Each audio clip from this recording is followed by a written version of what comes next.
Assalamualaikum warahmatullahi wabarakatuh. Syukur Alhamdulillah kita masih berjumpa di channel ini. Salawat serta salam kita haturkan kepada junjungan kita Baginda Nabi Muhammad Sallallahu Alaihi Wasallam.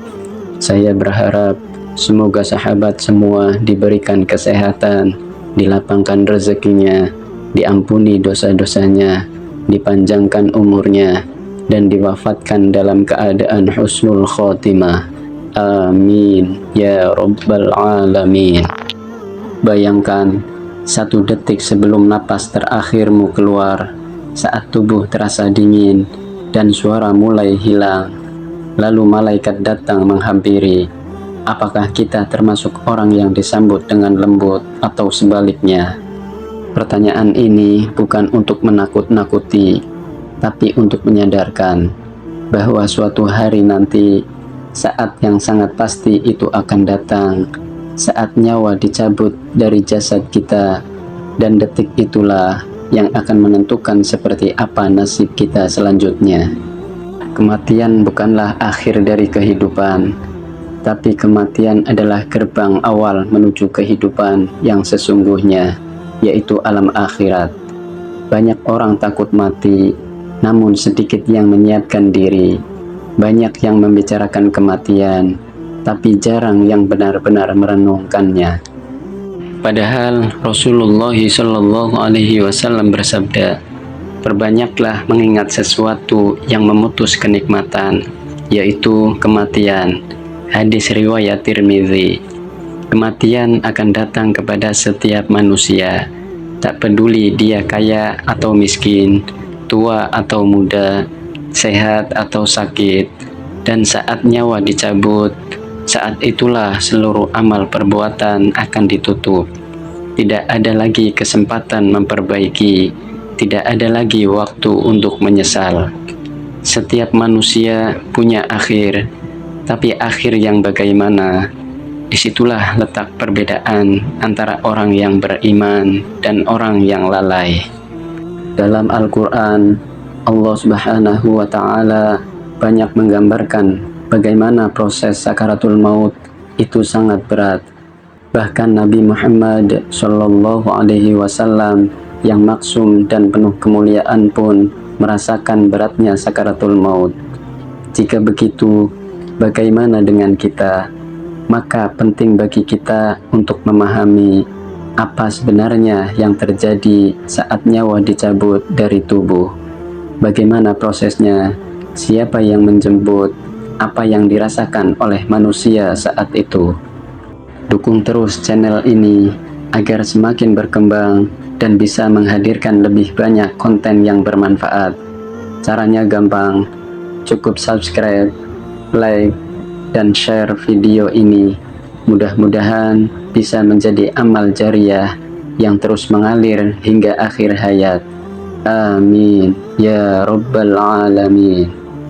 Saat ajal tiba, maka tak ada 1 detik pun yang bisa ditunda. Allah Subhanahu wa Ta'ala berfirman dalam Quran surat Al-A'raf ayat 34. A'udzu billahi minasyaitonir rajim. Bismillahirrahmanirrahim. Walikulli ummatin ajal, fa'idza jaa ajaluhum la yastakhiruna sa'ah wa la yastaqdimun. Artinya, apabila ajal mereka tiba, mereka tidak dapat menundanya barang sesaat pun, dan tidak pula memajukannya. Malaikat Israel diperintahkan untuk mencabut nyawa setiap makhluk yang hidup. Tapi cara mencabut nyawa itu berbeda-beda, tergantung keadaan orang tersebut. Untuk orang-orang beriman, proses pencabutan nyawa berlangsung dengan lembut dan menenangkan. Malaikat datang membawa kabar gembira, wajahnya bercahaya, hati orang mukmin tenang. Bahkan mereka merasa ingin segera bertemu Allah. Sedangkan untuk orang yang ingkar, penuh dosa, dan tidak pernah bertaubat, malaikat datang dengan rupa yang menakutkan. Wajahnya hitam, suaranya menggelegar, dan jiwa orang kafir enggan keluar dari tubuh karena tahu azab yang akan menantinya. Sakaratul maut adalah fase paling sulit. Rasulullah Shallallahu Alaihi Wasallam sendiri menjelang wafatnya sering mengucapkan La ilaha illallah. Sesungguhnya kematian itu memiliki sakarat yang sangat menyakitkan. Hadis riwayat Bukhari. Saat itu jasad mulai melemah, penglihatan kabur, telinga masih mendengar, tapi lidah mulai keluh. Hati berdebar, jiwa gelisah. Jika orang itu beriman, maka ketakutannya diselimuti harapan. Tapi jika tidak, maka ketakutannya bercampur dengan penyesalan yang dalam. Ruh mulai naik dari ujung kaki ke tubuh. Dalam hadis dijelaskan bahwa ruh orang jahat ditarik kasar seperti menarik kain kasar dari dahan berduri. Sakitnya luar biasa, tapi ruh orang beriman keluar seperti air yang mengalir lembut dari kendi. Setelah nyawa dicabut, ruh akan dijemput oleh malaikat. Bagi orang beriman, ruh itu dibungkus dalam kain yang harum dan langsung dibawa ke langit. Rasulullah Shallallahu Alaihi Wasallam bersabda, ketika orang mukmin meninggal, datang para malaikat berwajah putih seperti matahari. Mereka membawa kain kafan dari surga dan wangi-wangian dari surga. Hadis riwayat Ahmad. Setiap lapisan langit akan terbuka untuk ruh orang soleh. Mereka disambut dengan baik dan dipuji oleh malaikat langit, sampai akhirnya ruh itu disimpan di Illiyin, yaitu tempat orang-orang beriman. Sebaliknya, ruh orang kafir akan dicela oleh malaikat. Mereka dibungkus dengan kain yang busuk. Tidak ada yang menyambut dengan baik. Langit menolak ruh itu, lalu dikembalikan ke bumi dan dimasukkan ke dalam sijin, yaitu tempat ruh orang yang durhaka.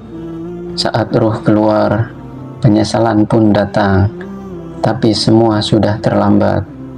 Allah Subhanahu wa Ta'ala menggambarkan kondisi orang-orang yang lalai dalam Quran surat Al-Mu'minun ayat 99 sampai 100.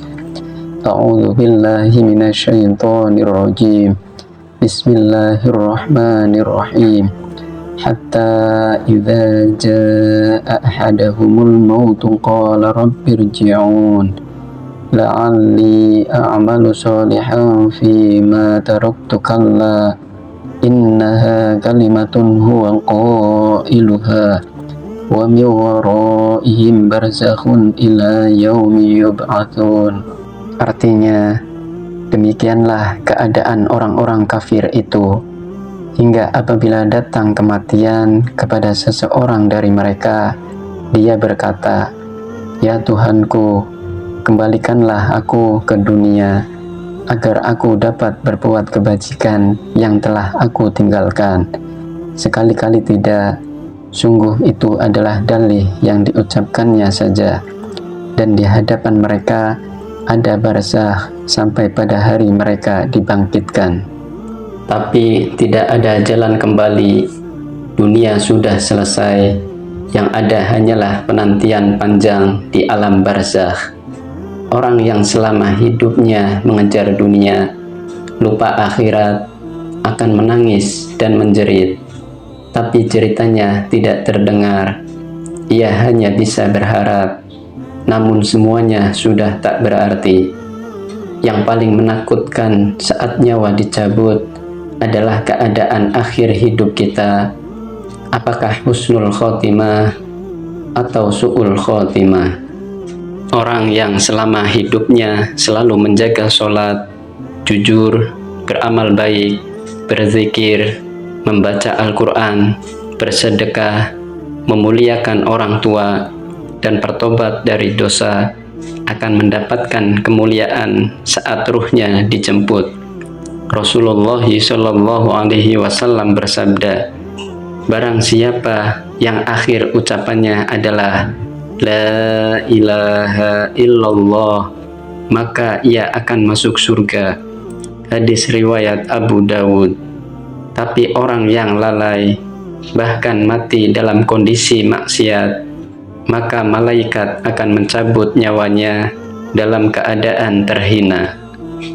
Beberapa tanda husnul khotimah antara lain meninggal dalam keadaan berzikir atau membaca Al-Quran, wajah tersenyum atau bercahaya, meninggal saat melakukan amal kebaikan, dimudahkan proses sakaratul maut, didoakan oleh orang soleh. Sedangkan tanda su'ul khotimah antara lain meninggal dalam keadaan maksiat, mengeluarkan bau tak sedap, kesulitan menyebut nama Allah, wajah tampak muram dan gelisah. Namun yang paling tahu isi hati manusia hanyalah Allah. Tugas kita adalah terus memperbaiki diri, memohon husnul khotimah, dan tidak merasa aman dari murka Allah. Selama nyawa masih di kandung badan, maka pintu taubat masih terbuka. Kita bisa memanfaatkan waktu untuk memperbanyak istighfar dan taubat, jaga sholat 5 waktu, baca dan amalkan Al-Quran, perbanyak sedekah dan bantu sesama, perbanyak zikir dan doa, perbaiki hubungan dengan orang tua dan keluarga, hindari dosa-dosa besar seperti zina, riba, ghibah, dan maksiat lainnya. Kita tidak tahu kapan ajal akan datang, tapi kita bisa memilih ingin seperti apa akhir hidup kita nanti. Sahabat beriman yang dirahmati Allah, kematian bukanlah sesuatu yang bisa dihindari, tapi bisa kita persiapkan. Kematian bukan musuh, tapi pengingat bahwa dunia ini sementara dan akhiratlah yang kekal. Saat nyawa dicabut, semua yang kita cintai akan ditinggalkan. Rumah, harta, jabatan, teman, semuanya akan lepas dari genggaman. Yang akan kita bawa hanyalah amal perbuatan kita. Maka mari gunakan sisa umur ini dengan sebaik-baiknya. Perbaiki diri, minta ampun, dekatkan diri pada Allah, dan mohon agar diberi akhir hidup yang baik. Karena saat ruh meninggalkan tubuh, maka semua sudah selesai. Tak ada lagi kembali, tak ada lagi waktu, dan tak ada lagi kesempatan. Maka sebelum nyawa dicabut, mari kita hidupkan hati kita. Sebelum malaikat datang, mari kita persiapkan diri agar saat-saat itu tiba, kita bisa tersenyum dan berkata, "Ya Allah, aku rindu bertemu denganmu." Terima kasih telah menonton. Semoga video ini bermanfaat untuk kita semua. Bila ada kebaikan, itu semata-mata datangnya dari Allah Subhanahu wa Ta'ala, dan bila ada kesalahan dan keburukan, itu semata-mata datangnya dari diri saya pribadi sebagai manusia biasa. Semoga Allah Subhanahu wa Ta'ala selalu memberikan taufik dan hidayahnya kepada kita semua. Sampai jumpa di video berikutnya. Subhanakallahumma wa bihamdika, asyhadu an la ilaha illa anta, astaghfiruka wa atubu ilaik. Wassalamualaikum warahmatullahi wabarakatuh.